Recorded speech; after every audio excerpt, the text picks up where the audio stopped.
Okay, so we are live and we'll be waiting for 1 minute for everyone to join and then we'll begin.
Okay, so we can begin now. So, hello everyone, good evening.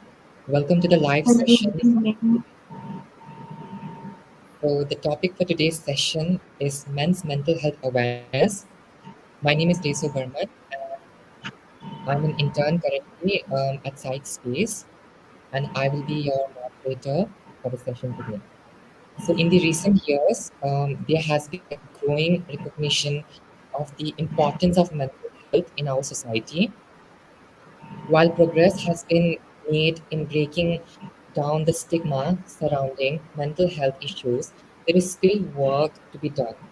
Among various segments of the population, men's mental health has often been overlooked or underrepresented. This is why dedicating a month to raising awareness addressing the specific challenges faced by men is crucial. June marks Men's Mental Health Month, a time to initiate vital conversation, promote understanding, and encourage men to seek the support they need. So, for our session on men's mental health awareness today, we are privileged to have our respected speakers. So, firstly, we would like to welcome Sir Divyang Sharma. He is an RCI registered clinical psychologist, which more than 3 years of experience with a background in clinical psychology and a strong drive to contribute to well-being of individuals, he has embarked on a fulfilling journey that allowed him to work with prestigious organizations. He has had the privilege to collaborate with the institute like Aerospace Medicine and ISRO, where he played a crucial role in training the first Indian astronauts and Indian Air Force pilots. Additionally, he worked as a clinical psychologist at Ashoka Hospital, where he had the opportunity to provide compassionate care and support to patients facing various mental health challenges and issues. Subsequently, he joined Peak Mind as a subject matter expert, specializing in optimizing academic performance and enhancing mental health for the students. Drawing from these diverse experiences, he has established his mental health organization, the Jeevan Sutra. His primary focus is to ensure that mental health services of all kinds are easily accessible to everyone. So, warm welcome to you, sir. Then, secondly, we have Father Justin Thomas. Father Justin Thomas is a Catholic priest and belongs to MCBS, Missionary Congregation of the Blessed Sacrament, ordained as a priest in January 3rd in the year 2017. He completed his B.Ed studies from Sri Sathya Sai University of Technology and Medical Sciences from Bhopal. He worked as a principal of St. Joseph's School in Mizoram for 4 years and completed his master's in clinical psychology from Assam Don Bosco University in Guwahati. Currently working as a counselor in St. Dominic Savio CBSE School in Difu, Assam. We also welcome you, sir. Then, thirdly, we have with us Ma'am Disha Sharma. She completed her MSc in psychology with specialization in counseling psychology, and currently she's a counseling psychologist in Project Child Group.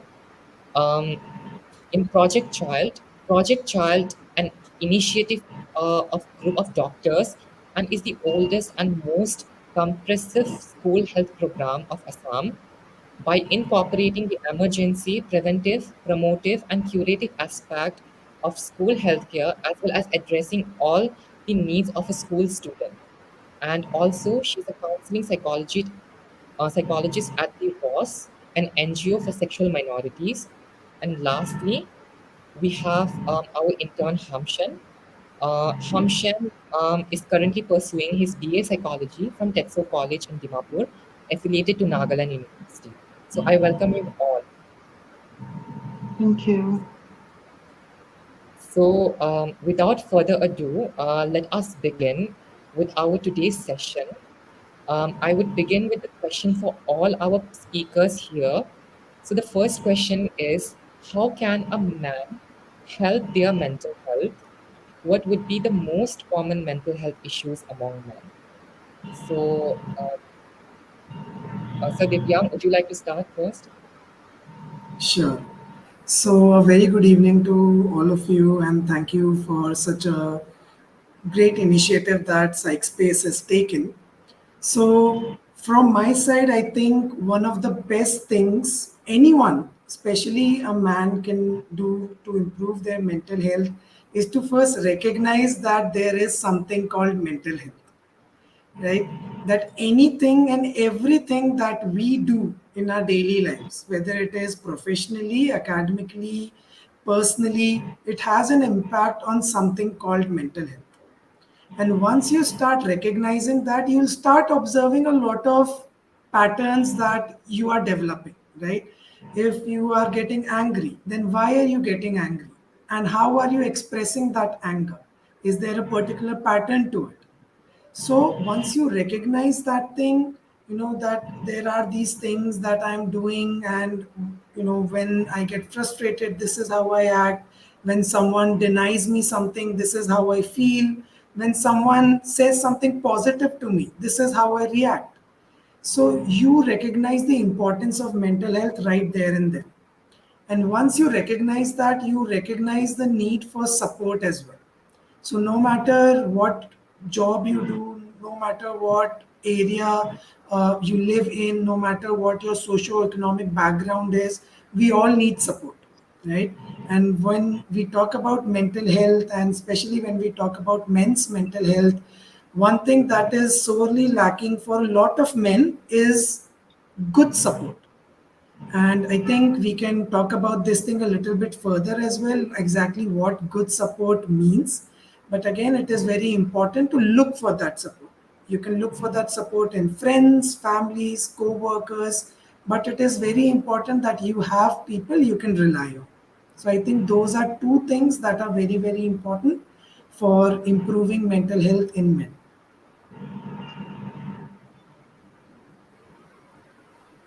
Thank you, sir.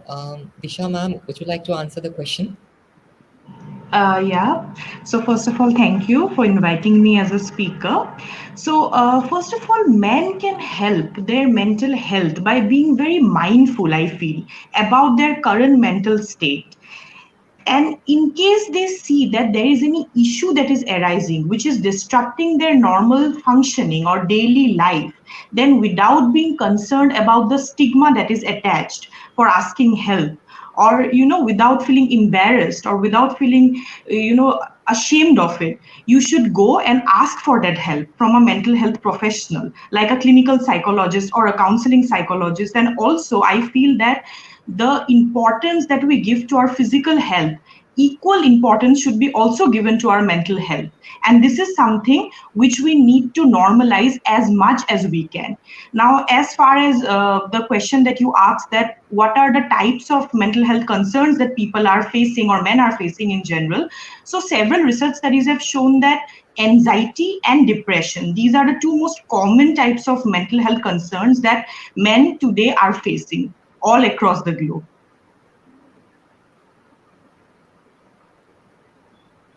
Yes, ma'am.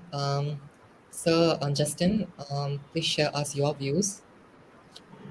Yes, thank you so much, first of all, for Psychspace Clinic as well as the founder Priyanka ma'am for inviting us for this special session. And we were part of Psychspace, like how you are doing internship now. Before we were there, so we are very happy to be part of this session. Coming to the question, as a boy, when I was growing up, there was a stereotype of thing that I used to tell. I used to hear a lot of time. There is like, you're a boy or you're a boy. You're not supposed to cry. You're not supposed to express your feelings. That is, I feel that there it is the basic of this stereotyping that where men are grown up in such a way where they are reluctant to show or seek support, and if they are seeking support like the mental health issues, actually we know that there are no mental health issues which is we cannot categorize this is especially only for women or only for men, though there are prevalences are separate and it is different. It is but we cannot say, but in the same way, Divyang said, like all people are suffering mental health issues. First of all, we have to have that awareness. So I think, in my opinion, that when we are making, when the children are growing up, in that stage itself, this correction must take place. The parents also should be aware of that, should not give this stereotype of ideas to the kids. And in while growing up, to make men also, let men also express their emotions, let them also learn, let them also express, and let them also come up, and let them also share, and in a way let them also seek support. Thank you so much for this. Yes. Thank you, So, sir. Justin, I also agree with what you have just said, and you actually made a very good point. Is that there are no disorders that are specific to men, right? Yes, sir. Leaving Yes. like some, we know that there are certain sexual disorders that can be specific to men, but when we talk about mental health disorders, there are no such disorders that are specific to men. But we know that there is a mental health crisis in men right now.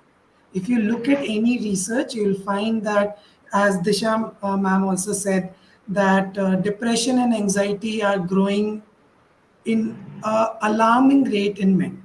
If you read some research, I think every 1 in 6 or 8 men has been diagnosed with depression.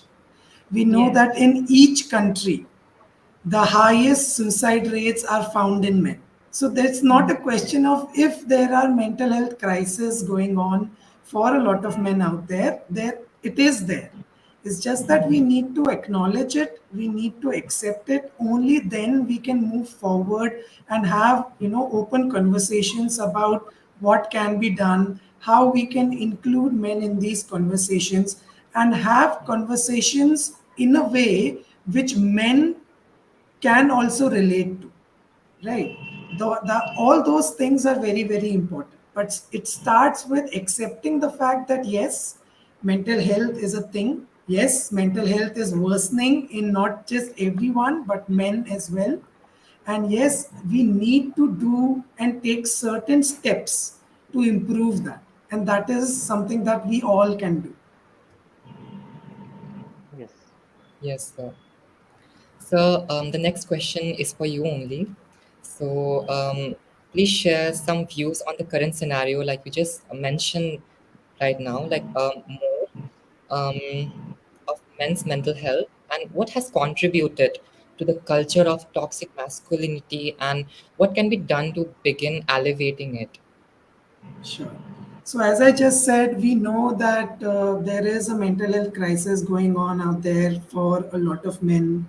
The suicide rates themselves indicate that it is not a small concern. for someone to take their own lives, they must have gone through a lot of pressure, a lot of trouble, and a lot of emotional turmoil to take such a decision. Subsequently, there has been an increase in the cases of depression, anxiety disorders. We know that men tend to engage more in substance abuse, and generally speaking, they tend to engage more in the risk taking behaviors, whether it is lifestyle choices or even professional choices as well.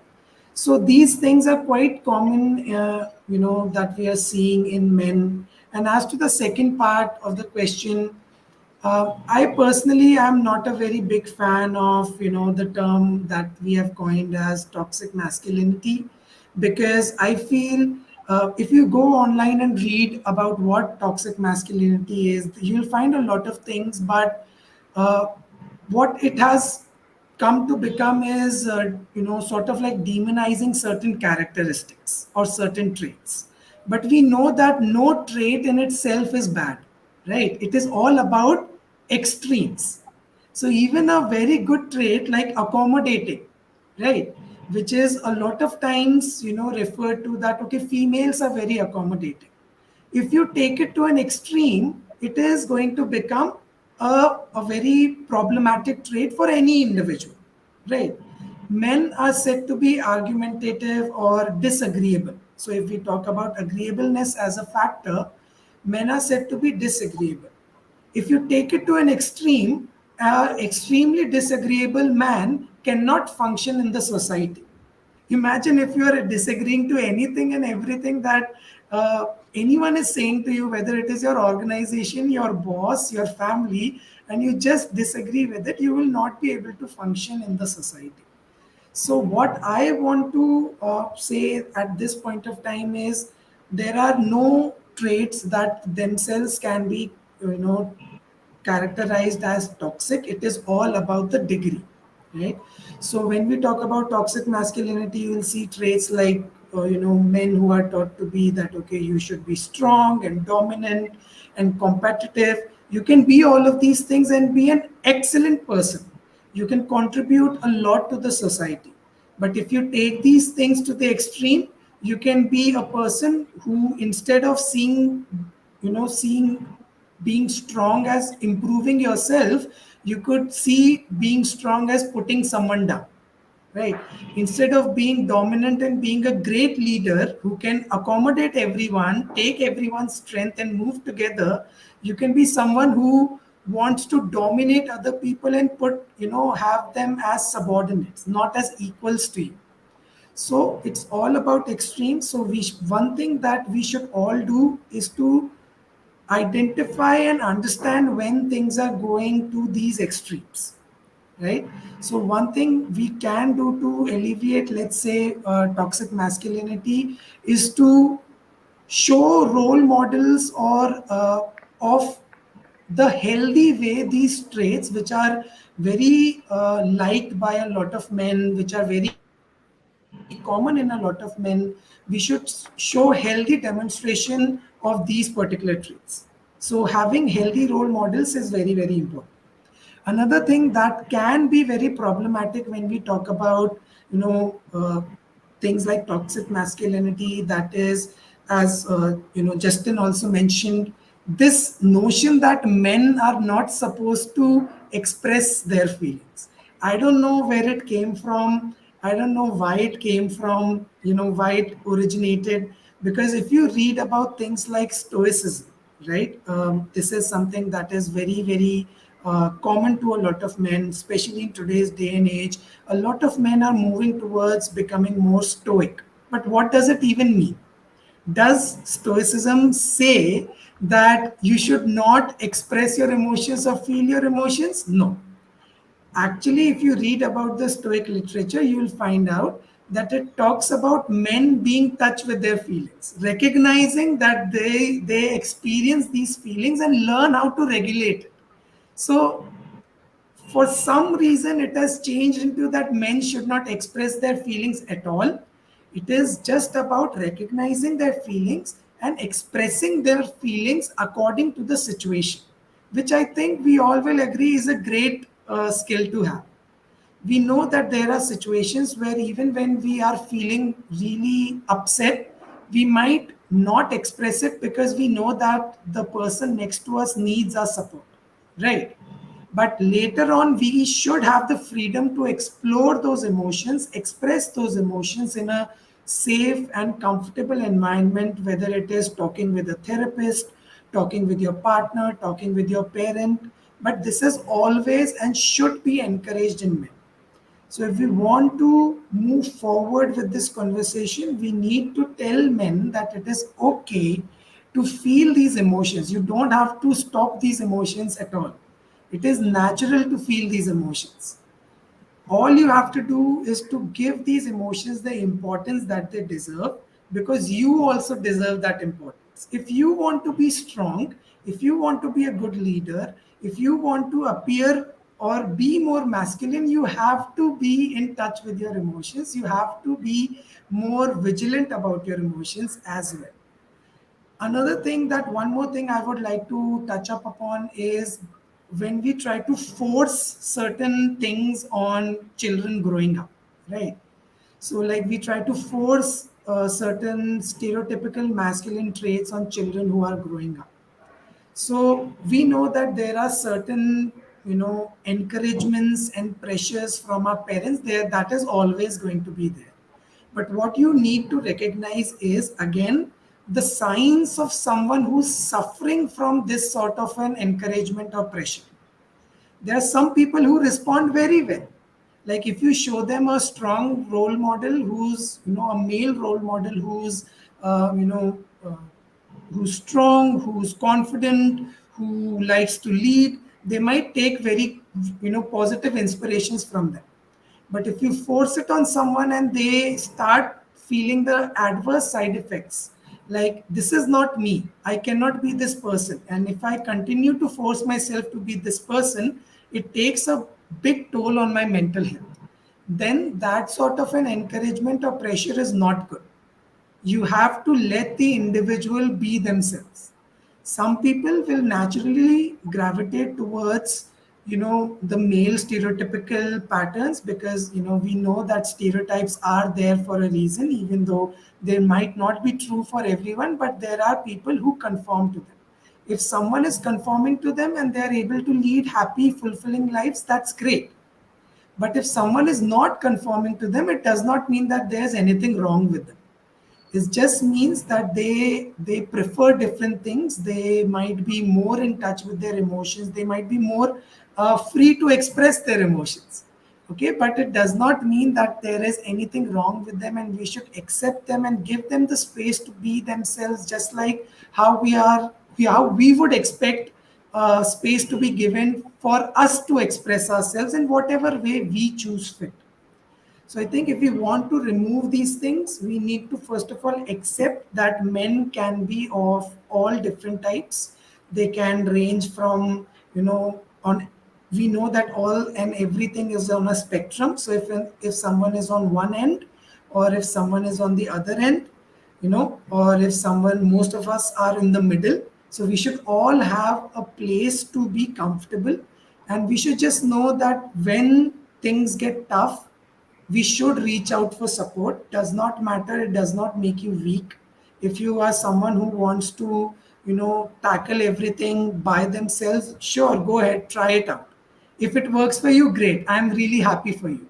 If it does not work for you, people like all of us here on this panel, we are there for you. So come talk to us or your family members and take that support so you can continue to grow yourself.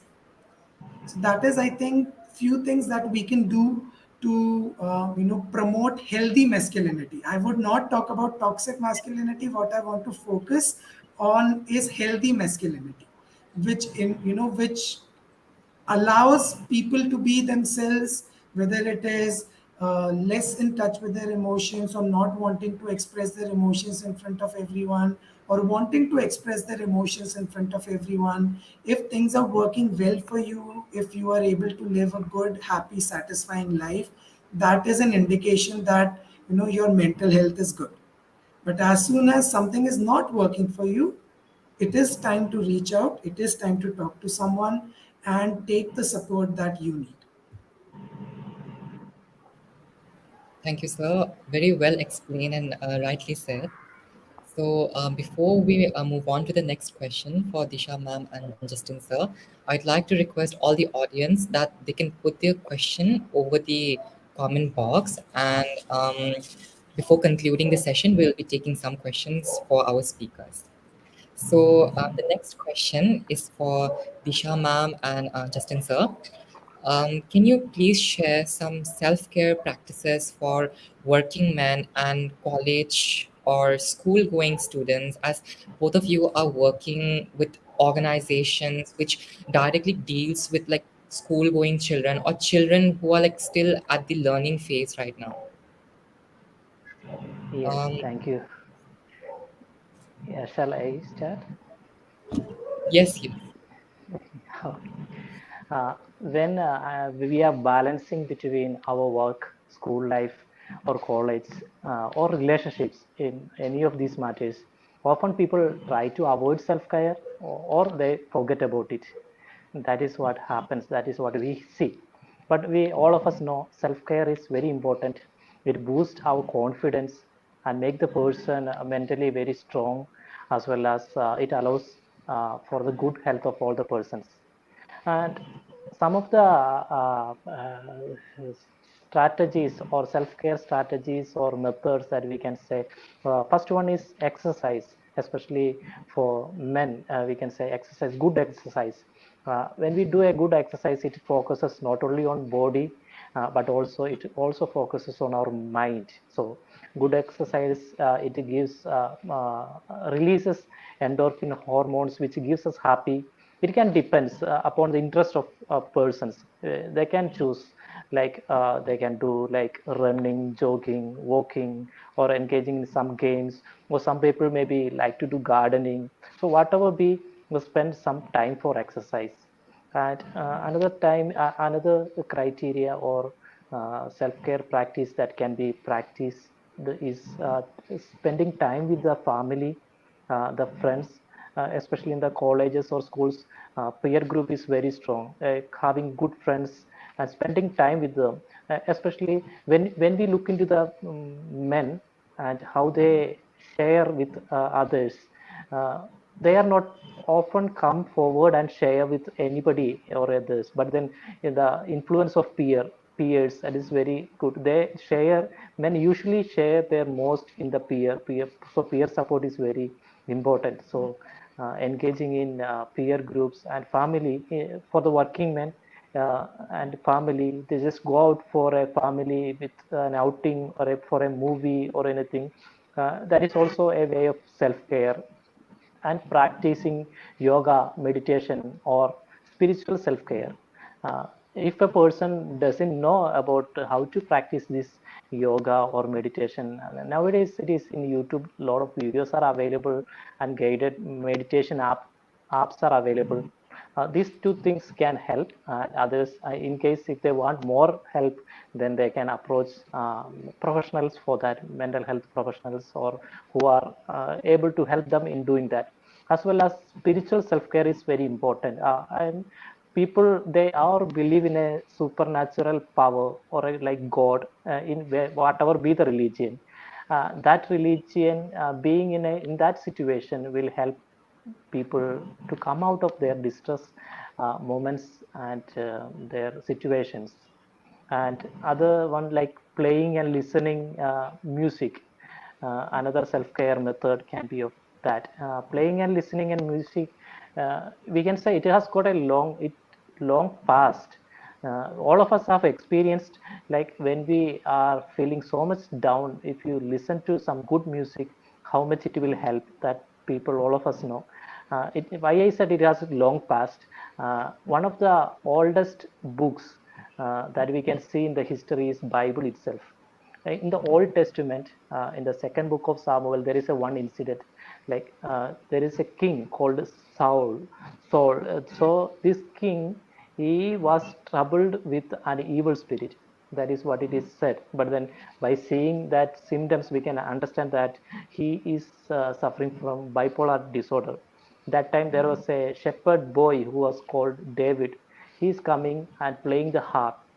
A harp is a music instrument which is used in the olden times. So we can see this experience, and he feels better, or feels cure. It is written in that book itself. So you can say a long past for this music therapy, and it has got a therapeutic effect. A lot of studies and researchers already proved that. And also reading, when I am saying about reading, it is not just about those students and college students who are studying. It is not about their just academic readings. It's kind of pleasure reading, like novels, poems, or whatever makes you feel happy. And while we read, our mind also travels to the different places, and whatever things that is explained in that places, or in that way our mind travels, and our focus from worries and tensions moves away. And this reading also help us. And in another one is like taking a good bath, a shower, maybe warm or cold shower for a long time. That helps people to come out of make their body cool and make them feel better. And also can be done. Another one thing that can be done is like organizing your space. Often where for example, like students, they can arrange their table, they can keep tidy their rooms, and doing this simple task, they can focus more on their self-care rather than focusing on other tensions and worries, and it will help them to keep organized.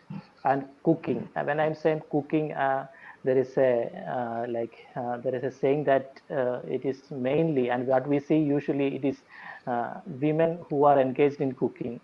uh, from my personal experience, let me say, I was also like, before it was mainly I used to get or have food which was cooked to my mother and others. So once I have learned cooking, and when I used to make different recipes, and I try to have good food which I made by myself, as well as once it is shared with others, their happiness and everything, whether it is men or women, cooking is good for all. That is from my experience also. So these are some of the self-care methods that can be used, according to me, that I suggest. Thank you, sir. Disha ma'am, would you like to share your views on this? Okay, so Justin has already given a lot of tips, so I would like to elaborate on it. So, yes, according to me, also, first, building social connection is very important because we all are social beings and it's important to have a good social support system. And for that, it's very important to have a group of friends, or to be connected with your family. Anybody you can call your social support system. That can be your family, it can be your friends, it can be your co-workers, your colleagues. Like Divyang sir already said, it's very important to have this feeling of connectedness with others so that we can share what is there in our heart. Like, because most of the times the problem is that men don't have anybody to share their feelings to. So it's very important to build on your social connections. Secondly, I feel that engaging in a hobby. Now, hobby is something that gives you pleasure, that makes you happy. So, no matter how busy you are, it is very important to take out time from your busy schedule in order to engage in any activity that is soul enriching. Like, one can engage in hiking, gardening, cooking, watching a movie, or it can be something as simple as reading newspaper or a book, anything that is therapeutic for you for a like short period of time, or for after a very hectic schedule, something that gives you some kind of peace or some kind of happiness. So that is something which is very important. Then I feel that getting regular exercises. So multiple research studies have shown that if one engages in 20 minutes of physical activity 3 times per week, then it significantly reduces a lot of mental health issues, and also it leads to good positive mental health. So I think engaging in physical activity, physical exercises is equally important. Then also it is important to nourish one's body. Nourishing one's body by eating whole foods like green leafy vegetables, fruits, eating whole grains, and trying to avoid junk or processed food, because these also have a very good impact on our functioning, on our mental well-being. And finally, I feel one can seek counseling or professional help, because that is something where you will be there dealing with a professional who is who has experience or who has expertise in this area and can help you to have a proper insight into your problem, so that you realize, you identify what you are going through, and then once you identify, you can accept yourself, and then you can change yourself. So I feel these are some of the tips which will help one to have a healthy mental health. Thank you, ma'am. Thank you, sir. So now we would like to hear some views from our intern as well. So Hamshan, can you share like what would be the most common mental health issue among male college-going students? First of all, thank you for giving me the opportunity, and good evening, everyone. um, as a college student, I can only say from my experience and interaction with my friends, and the most common mental health issues with men is anxiety and depression. Um, I think after interacting with my friends, one of the most important problems is not sharing enough. Men, uh, they feel like when I say they, I am referring to my friends. So they feel like sharing their emotions when they feel weak or when they feel down, when they don't feel strong enough, when they don't feel like going to college, when they don't feel like showing up in social settings. They don't share enough because they think that it is weak, but it is not. And so, and this leads to depression and anxiety. Anxiety is caused by exposure to new experiences and exam timings, which is not exclusive for men, but also for the girls in the college. But it should not be, uh, left aside just because it is a common thing. A lot of my friends also suffer from anxiety because they cannot perform well in exams or do well in presentations and homework. And so I think that this is another problem that we are facing in college. And another very common problem that we all omit is, the availability of pornography in internet. So this topic is excluded and avoided in most conversations, and I think that it should not be seen as something bad. Um, not a lot of my colleagues or my classmates, they will admit that they watch all these things, but when we get close enough and when we have personal time, they say that, brother, I am suffering from these things. I cannot, stay away from these things. So I think that it should be mentioned, and we should all help in, stop watching these things and all. So these are the few things that I think that men in college as a student are suffering. So yeah, that is all. Thank you. All right. Thank you so much, Jen, for sharing your views. So, before we move on to the questions over the chat box, we'll be taking one question which we received in our Instagram DM. So, I would like to ask all our speakers here that what advice would you give to men who are reluctant about seeking mental health treatment? Divyang sir, I think you can start first. I think I would like to hear Disha ma'am's view on this because she did not get a chance to express as much, and she's able to articulate these things so well. So I would really like to hear from Disha ma'am because especially in students, right? And you have been working with these sort of marginalized communities as well. So would really like to hear from you, and then definitely, me and Justin will also share our views. Okay, thank you so much, sir. So, first of all, I think that just like we seek help or we go to a medical doctor for any physical illness, similarly, going to a mental health professional and seeking mental health treatment is as normal, and it should be considered as necessary in order to live a healthy, a happy, and a satisfying life.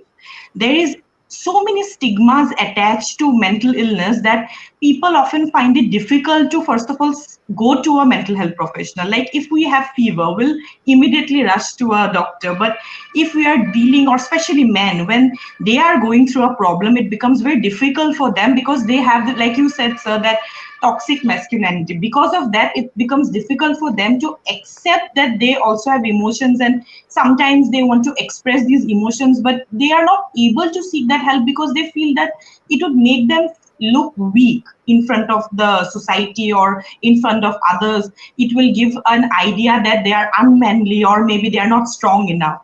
But I think it is very important for all the men to realize that strongness is not denoted by our emotions. In fact, a man who is strong will accept his emotions, will identify his emotions, and will be able to regulate his emotions.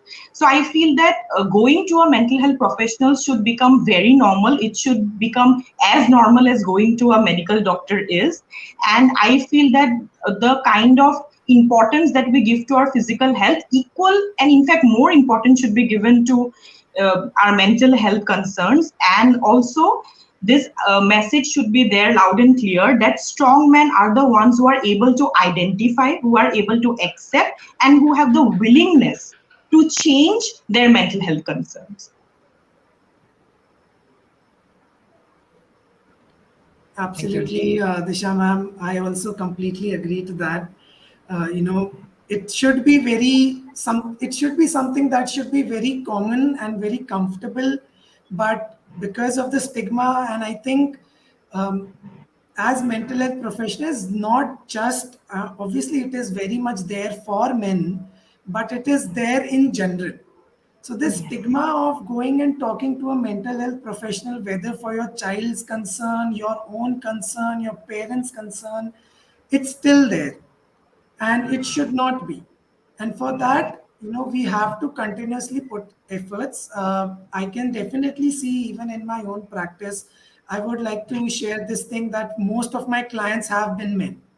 So most of my clients who I deal with on a regular basis, whether students or when I was working in Air Force or even now in my own private practice, have mostly 90% have been men.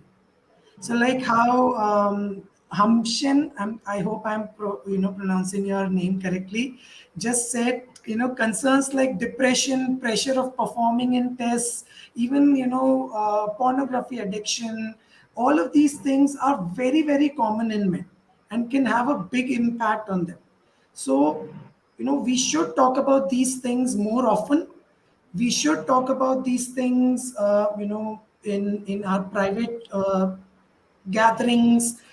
When you're talking with friends, we should encourage them if they want to share something with us, and if they do, then that's great. Otherwise, we should always let them know how um, acceptable and common and good contacting a mental health professional can be for them. Absolutely, sir. Well said. Justin, sir, please share.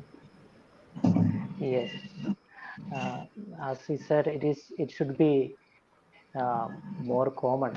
It should come from persons to seek mental health support. When we look about the researches about this is done already, I was looking for some researches, especially in Indian background, and I saw only very few researches done.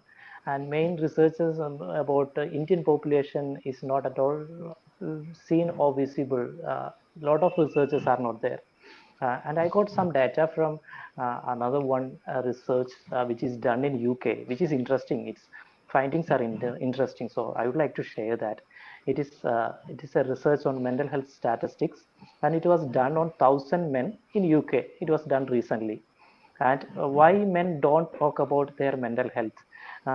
So they have, it is just an opinion that they have, why don't you talk about your mental health? So it is opinion that is shared by these people. It's interesting. So 40% of people said that I have learned to deal with it. Among men, they were telling I have learned to deal with it.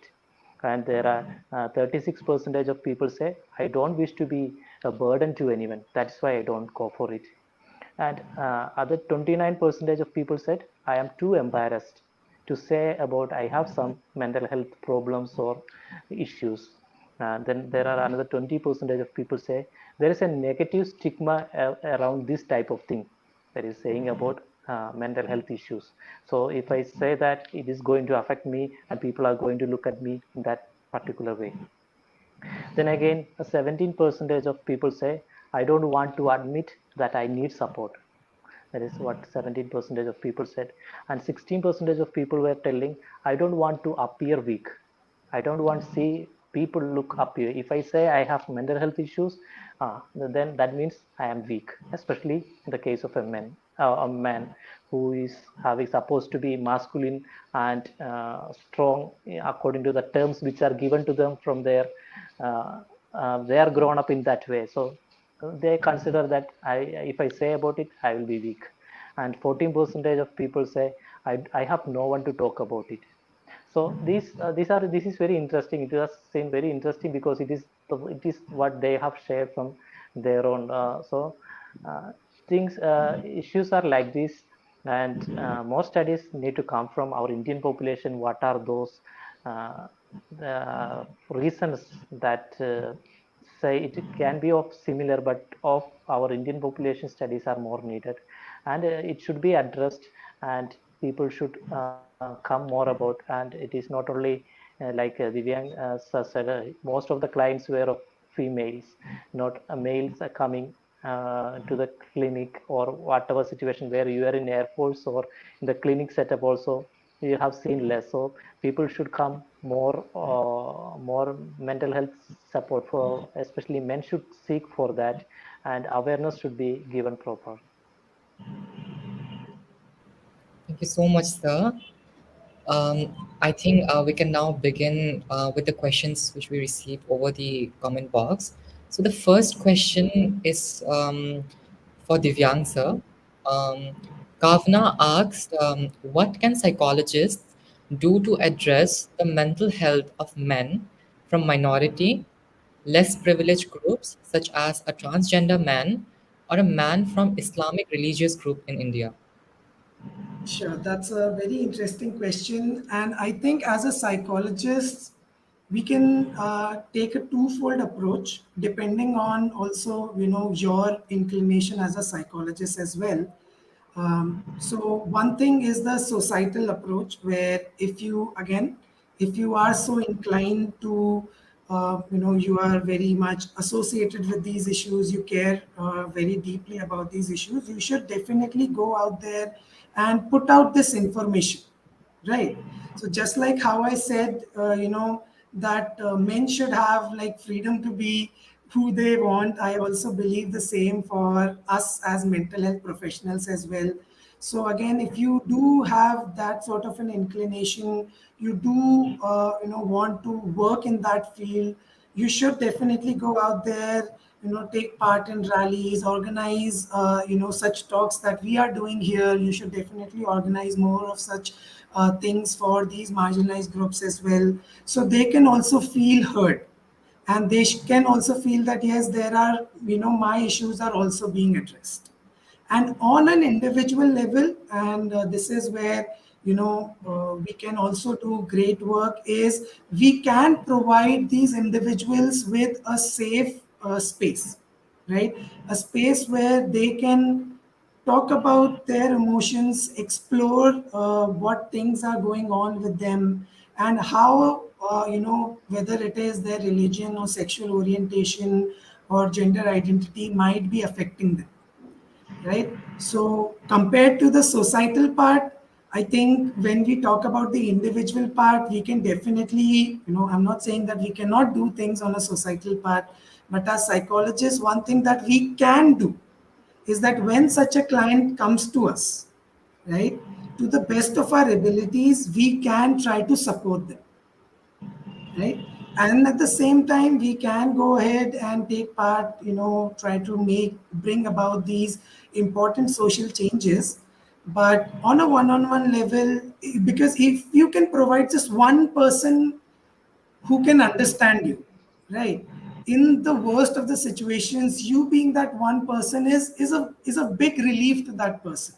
That can be the difference between them doing something to harm themselves and them being saying that, okay, one person gets me, and this can give me the courage to move forward and take more chances and talk to more people.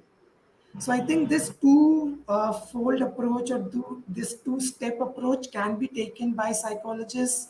And again, it obviously depends on experience as well. So, like Disha ma'am has a lot of experience in that area, so she can definitely support, an individual like that, right? And as a psychologist, as suppose a client comes to me from, let's say, an LGBT community, and if I do not have that much experience with that community, as a psychologist, even though I want to help them, the most responsible thing I can do for them and the most helpful thing I can do for them is to refer them to someone who has more experience, and who can support them better. As a psychologist, that is also very, very important responsibility that we have, to know when we can support a client to the best of our abilities, and when someone might benefit by talking to, let's say, a colleague of yours, right?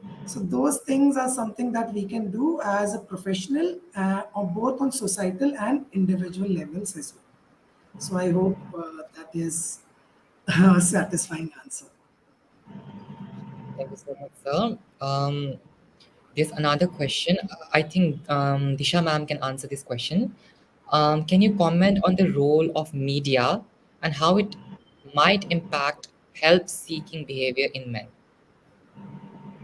Yeah, so media, I think, plays a very important and significant role because it's everything is out there in the media.